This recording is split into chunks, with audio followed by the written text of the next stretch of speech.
Yhwach's sole goal was even more ambitious than the previous one. He had decided to kill his father, God himself, the balancer of the universe. And yes, even after 1000 years, Yhwach still remembered the bad blood between Shinigamis and Quincy's. His plans also included totally pillaging and destroying Soul Society as collateral damage. Yhwach from the 1000-Year Blood War is the epitome of cold, calculative patience and planning, something that his nemesis Yamamoto lost along the way. He plotted everything to the T, even identifying the 5 crucial threats to his cause. 1. Ichigo Kurosaki for his latent ability with his unique mixed heritage, and of course him being the main protagonist. 2. Kenpachi Zaraki for his monstrous physical abilities and fighting strength. 3. Ichibei for his wisdom, strategies, knowledge and experience. 4. Aizen for, well, you don't need me to tell you. And 5, of course, Kisuke Urahara for his means to outsmart any opponent. Moreover, since the last clash, Yhwach had learned one lesson. The biggest and most fearsome power the Shinigamis have is their Bankai. Without a Bankai, there's only so much they can do, especially against formidable opponents who have trained for years upon years to finesse their powers. And so, the Wonder Ike developed a medallion capable of sealing a Shinigami's Bankai. But what is worse is that when activated, it can steal a currently released Bankai in the immediate vicinity and allow the Quincy's to use it as their own. Oh yeah, that is right. This was an insane development that nobody could have seen coming, and so the Quincy's attacked the Soul Society whilst Ichigo, their #1 threat, was trapped in the Garganta. And since their base was literally inside Sarietti the whole time, Gote 13 lost a huge advantage of knowing their movements. This fight killed a huge number of Shinigami forces and brought even captains like Byakuya and Hitsugaya to their knees. This situation only became even more grim when Captain Commander Yamamoto was killed by Yhwach himself as well. But rather than following through to complete his goal, Yhwach ordered his army to retreat the moment he detected Ichigo's presence.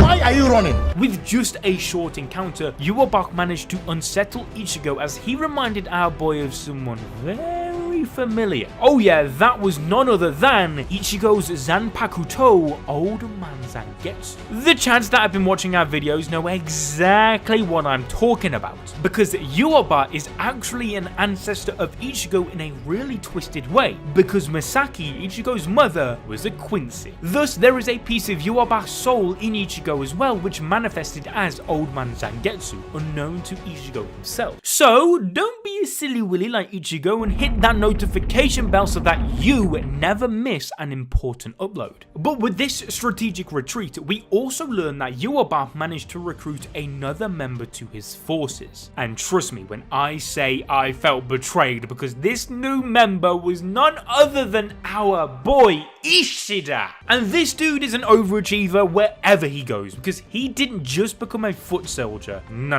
Rather, he not only received the same Schrift A as Yhwach himself, but was also named Yhwach's successor, like my guy. What on earth did Ichigo ever do to you? Is this just payback for like that one time Orihime almost flashed you? Now, obviously I'm just kidding. This is a shonen anime, so of course, Uryu was just pretending to be on the Quincy side to save the day when needed by gaining Yhwach's trust. I promise you, it's some big brain shenanigans going on here. And thus, after regrouping, Yhwach begins the war for real this time, going all out against the weakened Soul Society. This time, Yhwach didn't slow down and was prepared to bear the heavy cost of his children's deaths, even after the Shinigamis figured out a way to get back their Bankai. Yhwach even took away the lives of his soldiers himself by undertaking another Osweilen as well. While his army ravaged the Soul Society, Yhwach himself made way to the Soul Palace where his father resided. More like what was left of his father, because his torso had been cut into 6 different parts. This makes us wonder just what did Yhwach have against the Soul King to go to such a horrible extent to kill him, other than maybe just daddy issues? Well, Yhwach's real goal was to erase the boundary between life and death. He wanted to liberate his people from the shackles and fear of death. This is because he simply believes in the ability granted to him since birth that empowers his people. In the simplest way, Yhwach was born a god. With his supreme status, he truly thinks that he can transcend heaven and gods, and he wants to make this divine ambition a reality because he alone can. Thus, his confidence never came from a hollow place. Rather, his personality and outlook on life were reflective of his ambition, as he himself said, "There is no room for comprehension or countermeasures against my power. All that I see is powerless against me." For achieving this goal, he had to return the current world to its primordial form, where all three realms, Soul Society, Hueco Mundo, and the world of living existed as one. In this world, only chaos persisted, but Yhwach's father, the Soul King, became a pseudo-ruler of the world, sacrificing himself as the linchpin of the universe's balance. Yhwach couldn't stand the limbo in which the Soul King existed at the whim of the very Soul Reapers who had cut off his appendages and heart to seal him for millions of years. He even expressed his disdain at the fact that his father's right hand, Mimi Hagi, was on the Shinigami side, even though he himself wished to die. To him, his father's pointless existence was a continued humiliation instead of something worthy of worship as the Shinigami regarded it as. To be fair, the Soul King himself showcased his own desire to die, as he later tried to fight off the Shinigamis who were protected him from his impending death. In fact, Yhwach was so disgusted by the Soul King's suspended state that all Quincy's felt the same hatred and even spurred Ichigo into attacking the Soul King because of his Quincy blood. But in reality, behind all of this pomp and show of erasing people's fear of death, Yhwach's goal arose out of his own crippling fears. Yhwach was a coward and feared that his fate would be the same as his father's. As we discussed before, it was absolutely necessary for Yhwach to kill people and absorb souls every night to live longer and be stronger, even with his power to instantly heal himself. Yhwach was far from the god he was portrayed as to be, because as Yugram said, "To his majesty, battle is life itself. If he does not continue to absorb souls, eventually he will return to the body he once had, unable to see, to hear, even to move." Rather than a god, he was a slave to his fears that if he stops absorbing souls, he would return to the hell he once knew of with no senses. No matter the cost, his plan to make life and death one was just a means to give himself true immortality so that he would not have to keep assimilating other souls to keep himself alive. His necessity to live blinded him to morality. Yhwach was stuck in the cycle of killing people to survive, and because he lacked the courage to face the future blindly like Ichigo.